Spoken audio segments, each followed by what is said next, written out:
अस्सलामुअलैकुम students, welcome to chemistry सीखो। ये केमिकल काइनेटिक्स की तीसरी वीडियो है और इसमें हम लोग डिस्कस करने जा रहे हैं एक important topic average rate of reaction को। साथ ही साथ एक और टॉपिक को हम लोग पढ़ेंगे जिसमें हम कैलकुलेट करेंगे इंस्टेंटेनियस रेट ऑफ रिएक्शन को।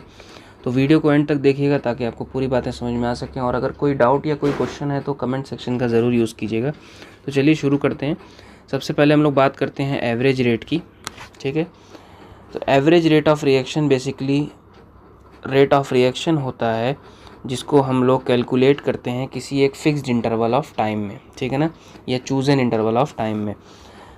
It is a rate of reaction in chosen interval of time, in chosen interval, या फिर कह सकते हैं फिक्स्ड इंटरवल ऑफ टाइम में, फिक्स्ड इंटरवल ऑफ टाइम। जैसे मिसाल के तौर पे कोई रिएक्शन चल रहा है, जैसे हमारे पास सपोज़ करिए कि रिएक्टेंट से प्रोडक्ट बनने में 10 मिनट लग रहे हैं, सपोज़ कर लीजिए, ठीक है।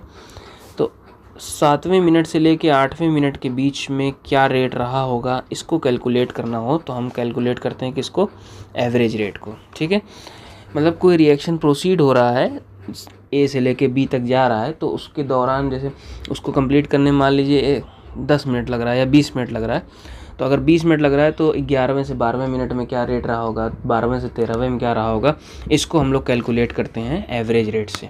ठीक है, तो जनरली जो है एवरेज रेट को हम लोग रिप्रेजेंट करते हैं RAV से, rate average rate of reaction से। ठीक है, ये किसके बराबर होता है, ये बराबर होता है वही सेम चीज़ जैसे हमने प्रीवियसली देखा था वैसे ही, बस टाइम इंटरवल में ध्यान रखना होता है कि जिस टाइम इंटरवल में पूछा है उसी टाइम इंटरवल की वैल्यूज़ रखेंगे। ठीक है, delta P upon delta T फार्मूले में बहुत ज़्यादा डिफरेंस नहीं है, बस हमको टाइम इंटरवल का ध्यान रखना होगा। जैसे सपोज़ करिए ये 1 मिनट से लेके 10 मिनट में प्रोसीड हुआ, तो हम अगर हमको नॉर्मल रेट ऑफ रिएक्शन निकालना है तो हम 10 मिनट -1 करते हैं। ठीक है, लेकिन हमको 7 से 8 मिनट का निकालना हो तो यहाँ डेल्टा T में 8 - 7 करके रखा जाएगा। इस तरह से वैल्यूज़ पुट की जाती हैं। ठीक है, तो इसमें बेसिकली वैल्यू पुटिंग का ही मेन रोल रहता है। तो एवरेज रेट एक फिक्स टाइम इंटरवल, एक ये चूजन टाइम इंटरवल के बीच में कैलकुलेट किया जाता है। जनरली हम लोग एवरेज रेट को ऐसे भी लिखते हैं delta X upon delta T। Basically X जो है change in concentration of any reactant and product को रिप्रेजेंट कर रहा है। ठीक है, it is a change in concentration of any reactant और प्रोडक्ट। ठीक है, किसी को भी रिप्रेजेंट कर रहा है, तो ये होता है हमारा एवरेज रेट। अभी इसको हम लोग ग्राफिकल मेथड से भी कैलकुलेट करके देखेंगे कि कैसे ग्राफिकल मेथड से भी किया जाता है। ठीक है, आइए फिर हम सेकंड टॉपिक पे चलते हैं। दोनों को साथ में ही हम लोग ग्राफिक मेथड में दोनों को साथ में पढ़ेंगे। ठीक है, दूसरा जो हमारा पार्ट है वो क्या है, दूसरा हमारा है instantaneous rate. Instantaneous rate, instantaneous rate जो है ये रेट ऑफ रिएक्शन है किसी एक पर्टिकुलर टाइम पे। It is a rate of reaction, it is a rate of reaction at particular time, at particular time. Example के लिए जैसे मान लीजिए ये हमारा R से P बन रहा था, हमने भी बताया ना, ऐसी जनरल रिएक्शन जो 10 मिनट में प्रोसीड हो रहा है, तो हमने कहा कि 8वें मिनट पे ऑन 8 मिनट फिर क्या कंडीशन रही होगी, क्या रेट रहा होगा। तो उस तरह के रेट को अगर हमको कैलकुलेट करना हो तो किससे कैलकुलेट करते हैं हम लोग, इंस्टेंटेनियस रेट से कैलकुलेट करते हैं। ठीक है, बेसिकली किसी एक पार्टिकुलर इंस्टेंट ऑफ टाइम पर इसको कैलकुलेट किया था। हम यहाँ लिख भी देते हैं, पार्टिकुलर इंस्टेंट ऑफ टाइम पर इसको कैलकुलेट किया जाता है। ठीक, इसको डिनोट किया जाता है RINST, छोटा सा लिखा जाता है इंस्टेंटेनियस रेट। क्योंकि ये छोटा होता है तो इसलिए हम इसको यहाँ पर D से लगाते हैं। ठीक है, DT equals two plus DP upon DT।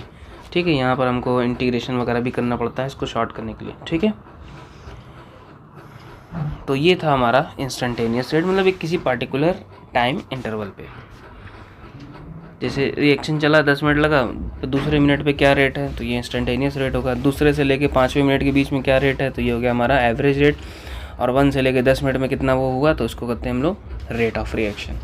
ठीक है, ये 3 रेट होते हैं। आइए ग्राफिकल मेथड से हम इसको देखते हैं। तो हमारे पास यहाँ पर क्योंकि 2 चीज़ें हैं, यानी रिएक्टेंट भी है और प्रोडक्ट भी है, तो हमारे पास रिएक्टेंट का ग्राफ अलग मिलेगा और प्रोडक्ट का ग्राफ अलग मिलता है, तो उसको देख लेते हैं।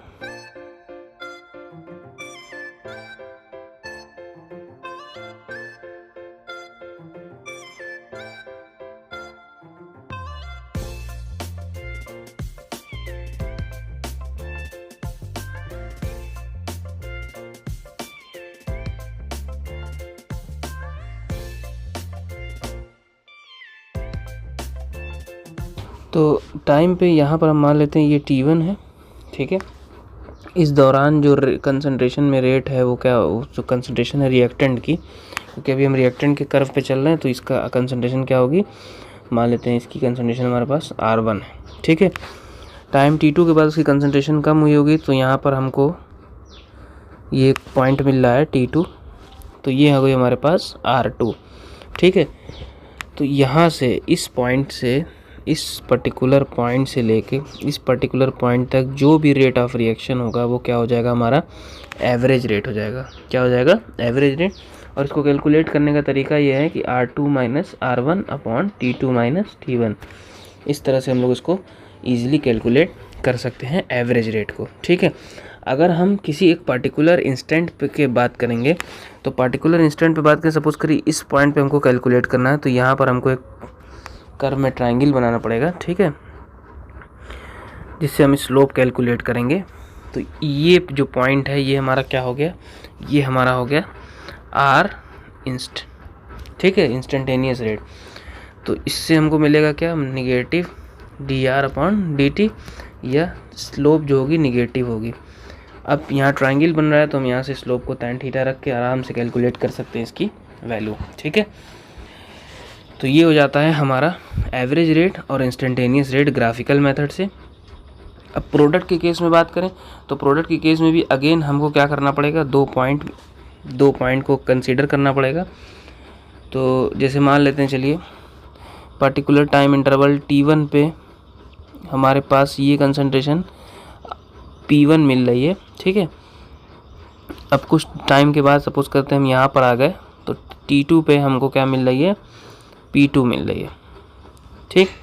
तो ये जो डिस्टेंस हमने चला, ये जो कर्व है यहाँ से लेके यहाँ तक का जो कर्व है, ये क्या हो गया हमारा, ये हो गया एवरेज रेट। तो एवरेज रेट फॉर प्रोडक्ट हो गया, तो P2 minus P1 upon T2 minus T1। इस तरह से हम एवरेज रेट प्रोडक्ट का भी अलग से निकाल सकते हैं।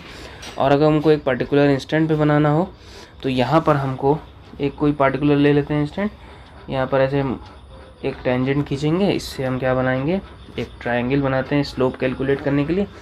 तो ये जो पॉइंट होगा ये होगा हमारा इंस्टेंटेनियस रेट फॉर प्रोडक्ट। तो यहाँ पर हमको मिलेगा स्मॉल dp अपॉन dt, इस केस में यही स्लोप हो जाएगा, ठीक है। तो इस तरह से हमको इंस्टेंटेनियस रेट फॉर प्रोडक्ट और instantaneous rate for reactant graphical method से कैलकुलेट हो सकता है, ठीक है।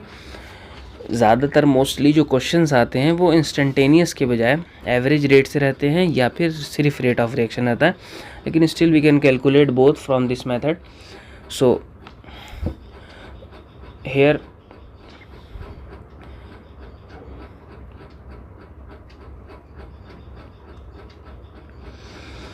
तो इस वीडियो में बस इतना ही। नेक्स्ट वीडियो में हम लोग बात करेंगे अगर डिफरेंट रिएक्टेंट्स और डिफरेंट प्रोडक्ट्स होगा तब क्या होगा, मतलब कई सारे रिएक्टेंट्स कई सारे प्रोडक्ट, और साथ ही साथ अगर नंबर ऑफ़ मोल्स भी कंसीडर में आएंगे तब क्या होगा, ठीक है।